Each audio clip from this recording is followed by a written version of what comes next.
సంజయ్ ఆయనే ఉంది కదా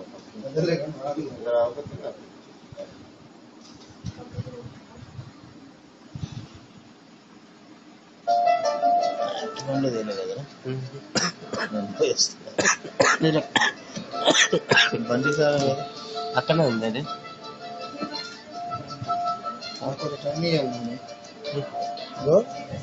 దీంట్లో విండోస్ ఆపరేటింగ్ సిస్టమ్ దీంట్లో రింగ్ టోన్ యాడ్ చేసేది ఒకటి కావాలి నాకు. రెండోది ఇక్కడ దీంట్లో ఇక కింద ఉంది కదా ఇది ఇది ఇది ఇవన్నీ అంతకుముందు ఉండే పోయినాయి, అవి మీరు అప్డేట్ చేయకపోయినాయి.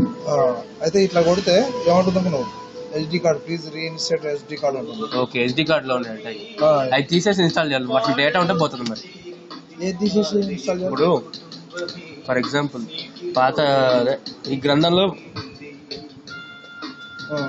డేటా ఉండదు, దీంట్లో డేటా ఉండదు, ఈ బైబిల్ దీంట్లో కూడా డేటా ఉండదు.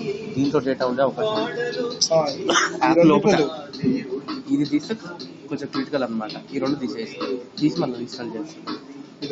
ఆ రెండు మరి ఎస్డి కార్డు ఉన్న ఇన్ఫర్మేషన్ పొద్దా అది జస్ట్ ఫైల్ మేనేజర్, అది బ్రౌజర్ టైప్ లో ఆ టైం పడుతుంది. ఇక్కడ పెట్టి చేసేస్తా. అదొకటి.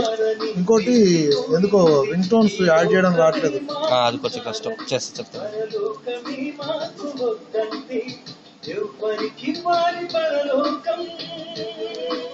పెడుతున్నా ఫ్లైట్ మోడ్ పెట్టినా ఎట్లనో మర్చిపోయినా.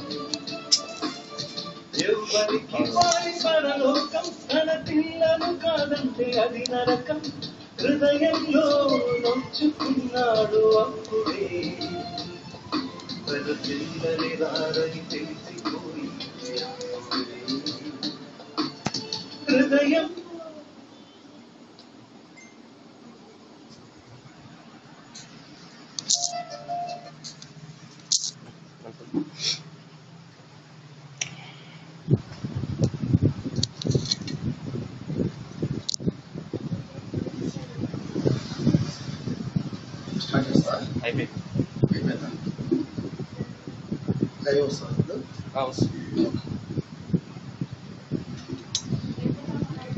ఈ రాత్రికాల కార్యక్రమం ప్రారంభించుకుందాం. దయచేసి గమనించండి, మన షెడ్యూల్ ప్రకారంగా ప్రతి ఆదివారం నిరంతరాయంగా లేఖనాల పరిశోధన సదస్సు అనేది బైబిల్ రీసెర్చ్ సెంటర్ నల్లగొండ కేంద్రంలో జరుగుతూ వస్తుంది. వస్తున్న మీ అందరికీ కూడా మొదటిగా క్రీస్తునామాన ప్రత్యేక వందనాలు తెలియజేస్తున్నాను. ఈ రాత్రికాల కార్యక్రమాన్ని మనం ప్రారంభ ప్రార్థనతో ప్రారంభించుకుందాం. అందరు కళ్ళు మూసుకున్నట్లయితే ప్రారంభించుకొని ఈ రాత్రికాల కార్యక్రమానికి వెళ్దాం. ప్రేమగల మా తండ్రి, మహాగండ మహానీయుడ, మరొక శ్రేష్టమైన సమయాన్ని మాకు ఇచ్చిన విధానం బట్టి వందనాలు దేవా. మీ పిల్లల మీద మేము ఈ రాత్రికాలంలో మీరు ఇచ్చినటువంటి మాటలని జాగ్రత్తగా ఆలోచించుండగా మంచి జ్ఞానంలో వివేకం మాకు తెలియచేయండి. చెప్తున్నటువంటి ప్రతి మాటను మేము మా హృదయంలో భద్రపరుచుకుని ఆ మాటల ప్రకారం మేము జీవించి అనేకులకు ఆ మాటలను అందించే అవకాశాన్ని, అదృష్టాన్ని మా జీవితంలో కలగచేయమని, మరి ముఖ్యంగా సమాజంలో ఉన్నటువంటి పరిస్థితులు మాకు అనుకూలంగా లేనప్పటికీ కూడా మీరు ఇచ్చినటువంటి మాటలు మేము చేత పట్టుకొని సమాజానికి జ్యోతుల వల్ల వెళ్ళి ఈ యొక్క స్వార్థ పనిలో మాకు మీరే తోడుగా ఉండమని ఈ చిన్ని ప్రార్థన వేసేపెట్టి అడిగి వేడుకుంటున్నాం తండ్రి. ఆమేన్. ఈ రాత్రికాలంలో షెడ్యూల్ ప్రకారంగా మొదటి వర్తమానము, అదేవిధంగా రెండవ వర్తమానం ఆలోచించబోయే ముందుగా అందరం కలిసి ఒక పాట పాడుకున్న తర్వాత ఈ రాత్రికాలంలో అద్భుతమైన మాటలను మనం ఆలోచించుకుందాం. ఈ సంవత్సరం రిలీజ్ అయినటువంటి నూతన పాటల పుస్తకంలోని మొదటి పాట అందరం కలిసి పాడుకుందాం.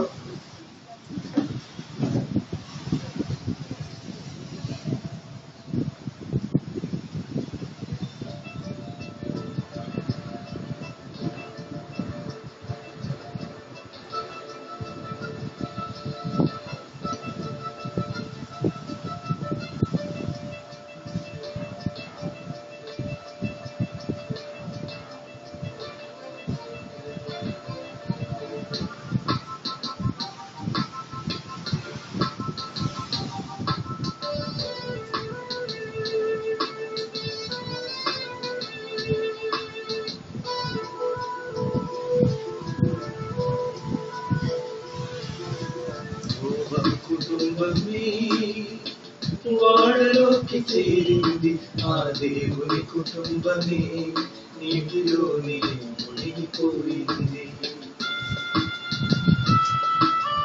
నోవహు కుటుంబమే వాడలోకి చేరింది ఆ దేవుని కుటుంబమే, నీటిలోనే మునిగిపోయింది.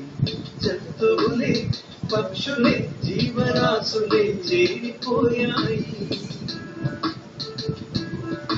ఈ మనిషిని ఎంత పిలిచినా వారు రారని తెలిసిపోయింది. ఈ లోకమే మాకు చాలని, పరలోకమే మాకు వద్దండి. ఎవరికి వారి పరలోకం, తన పిల్లలు రారంటే అది నరకం. ఎవరికి వారి పరలోకం, తన పిల్లలు కాదంటే అది నరకం. హృదయంలో నొచ్చుకున్నాడు అప్పుడే, తన పిల్లలి రారని తెలిసిపోయింది అప్పుడే. హృదయంలో నొచ్చుకున్నాడు అప్పుడే, తన పిల్లలి రారని తెలిసిపోయింది అప్పుడే. కుటుంబమే వాడలోకి చేరింది ఆ దేవుని కుటుంబమే, నీటిలోనే మునిగిపోయింది.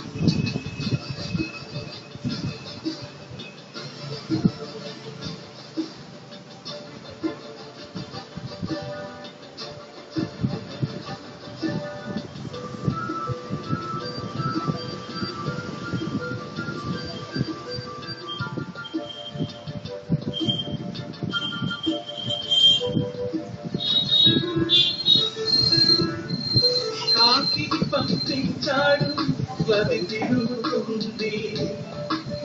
పావురమును పంపించాడు, అది తిరిగొచ్చింది. కాకిని పంపించాడు, అది తిరుగుతుంది. పావురమును పంపించాడు, అది తిరిగొచ్చింది. ఈ మనిషినే తిరిగి రమ్మని ఆ దేవుడు పంపాడు. ఈ లోకమే చూసి నిజమని మాయలు పడ్డాడు. దేవుడు లేడని అనుకొని బ్రతుకుతున్నావు. ఆ దేవుడు నాతో పిలిస్తే రాకున్నావు. దేవుడు లేడని అనుకొని బ్రతుకుతున్నావు. ఆ దేవుడు నాతో పిలిస్తే రాకున్నావు. కుటుంబమే వాడలోకి చేరింది ఆ దేవుని కుటుంబమే, నీటిలోనే మునిగిపోయింది.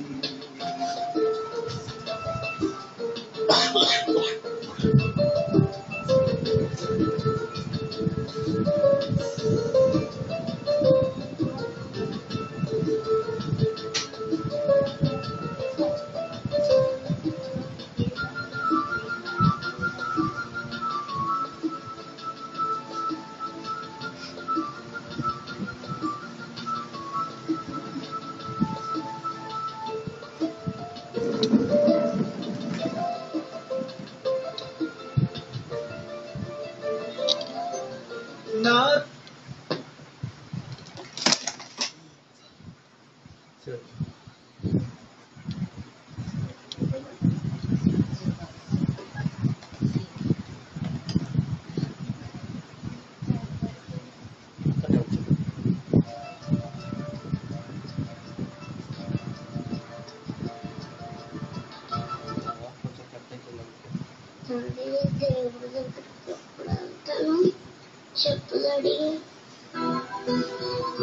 మనిషికే మరణమే.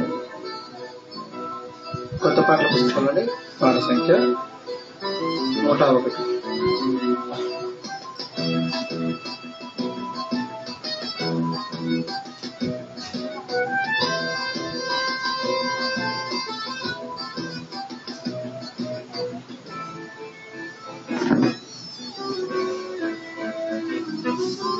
మరణమే మనిషి కోసం ఎదురు చూస్తుంది.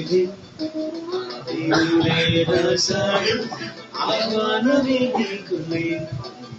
మరణమే మనిషి కోసం ఎదురు చూస్తుంది.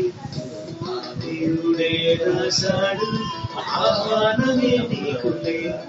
పసివాడని ముసలివాడని తేడా లేదులే. నీకిచ్చిన కాలమెంతో తెలియలే. తిరిగి రమ్మని ఆహ్వానమే ఉంది. ఆ మరణమైన తరువాతే మరలోకమే ఉంది. మరణమే మనిషి కోసం ఎదురు చూస్తుంది. ఆ దేవుడే రాశాడు ఆహ్వానమే నీకు లేదు. మరణమే మనిషి కోసం ఎదురు చూస్తుంది. ఆ దేవుడే రాశాడు ఆహ్వానమే నీకు లేదు.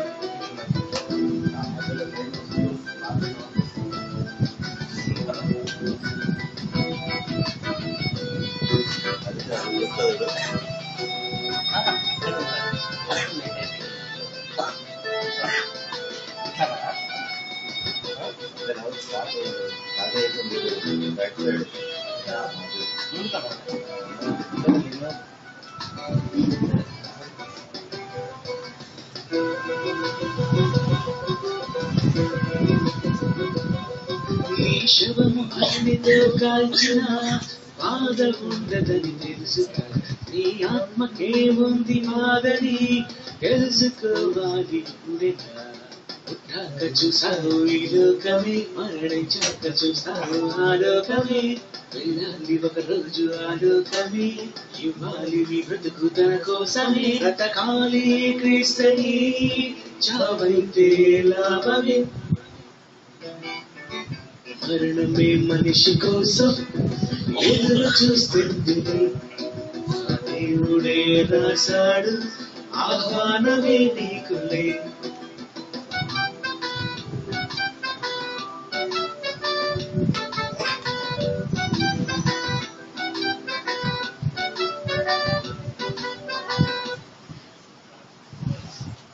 ప్రభువైన యేసునే నమ్మితే వెళతావు పరదేశము. నువ్వు పాపిగా మరణిస్తే వెళుతుంది అగ్నికి అగ్నిగా.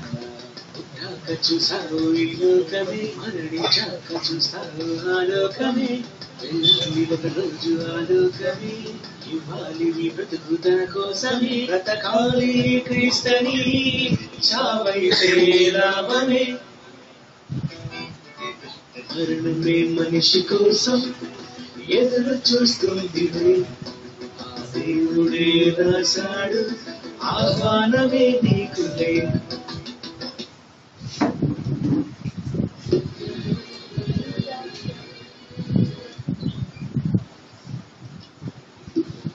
ఈ రాత్రికాలంలో షెడ్యూల్ ప్రకారంగా మొదటి వర్తమానం సంజీరావుని అందించవలసి ఉంటే, అదేవిధంగా రెండవ వర్తమానం మన మధ్య ఉన్నటువంటి చాల్ సుధాకర్ గారు అందిస్తారు. సంజీరావు అన్న రాని కారణాన ఈ రాత్రికాలంలో మన మధ్య ఉన్నటువంటి చాల్ సుధాకర్ గారు మాత్రం ముఖ్య వర్తమానాన్ని అందిస్తారు. అక్క అందించబోయే ముందుగా ఒక చిన్న విషయాన్ని మీ మధ్య పంచుకోవాలని ఆశపడుతున్నాను. గత వారం రోజుల నుండి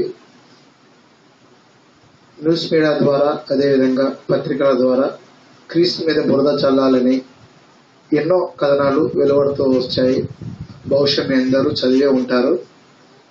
ఏదో న్యూస్ మీడియాలలో, పత్రికలలో కథనాలు వినడం కానీ, చూడడం కానీ, చదివి మర్చిపోవడం లాంటివి. సహజమైన వార్త చదివినట్టుగా చదివితే నిజమైన క్రైస్తవ్యానికి కలంకం ఆపాదించిన వారంగా ఉంటాము. ఆ కథనాల్లో రాయించినటువంటి మాట ఏంటంటే, యేసుక్రీస్తు ప్రభు తమిళ హిందువు, ఒక బ్రాహ్మణ కుటుంబంలో పుట్టాడు, అతను కాశ్మీర్లో సమాధి చేయబడ్డాడు, 49 సంవత్సరాలు బ్రతికాడు అన్నట్టుగా వారికి ఇష్టం వచ్చినట్టుగా సవార్కర్ అనే ఒక హిందూ రాయడం జరిగింది. ఆ కథనాలు మరలా కొన్ని సంవత్సరాలు గ్యాప్ తీసుకొని మరలా ముద్రించి ఆ పుస్తకాలు సమాజానికి, అదేవిధంగా పత్రికల ద్వారా బయటికి రావడం చూస్తాం. ఇలాంటి కథనాలు వచ్చినప్పుడు ప్రతి క్రైస్తవుడు స్పందించాలి. ఎందుకంటే మన ఇంట్లో ఒక తండ్రినో తల్లినో లేదా మన కడుపులో పుట్టిన కూతురునో అంటే ఎవరు ఊరుకోరు.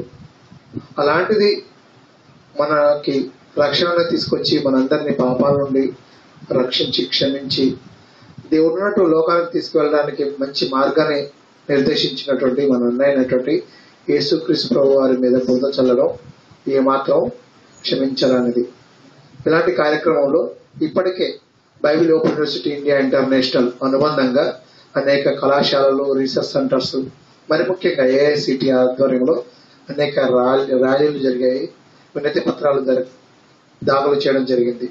ప్రతి ఒక్కరూ స్పందించవలసిన విషయం. ఇకపోతే సమాజం ఎంతగానో ఆలోచిస్తున్నట్టుగా మాకు ప్రతిదానికి ఆధారాలు కావాలి, ప్రతిదానికి నిజ నిరూపణ చూపియండి అంటారు కదా. వారికి ఏ ఆధారాలు ఉండవని ఇలాంటి అసత్యాలని సమాజానికి తీసుకురావడం వచ్చిందో ఒక్కసారి ఆలోచించండి. ప్రపంచానికి ఇటు హిస్టారికల్ గా అటు అంటే చారిత్రాత్మకంగా ఖగోళ పరిస్థితులుగా ఏదైనా రుజువులు చూడాలి అంటే చూపించాలంటే అది బైబిల్ దగ్గరికి రావాల్సిందే. బైబిల్లో ఉన్నటువంటి ప్రతి ప్రాంతాలని ప్రదేశాలని పరిశీలించినప్పుడు క్రీస్తు ఆగమనం గురించి, క్రీస్తు రాకముందు జరిగిన సంఘటనలు, క్రీస్తు వచ్చిన తర్వాత జరిగిన సంఘటనలు అనేకం చూపించవచ్చు.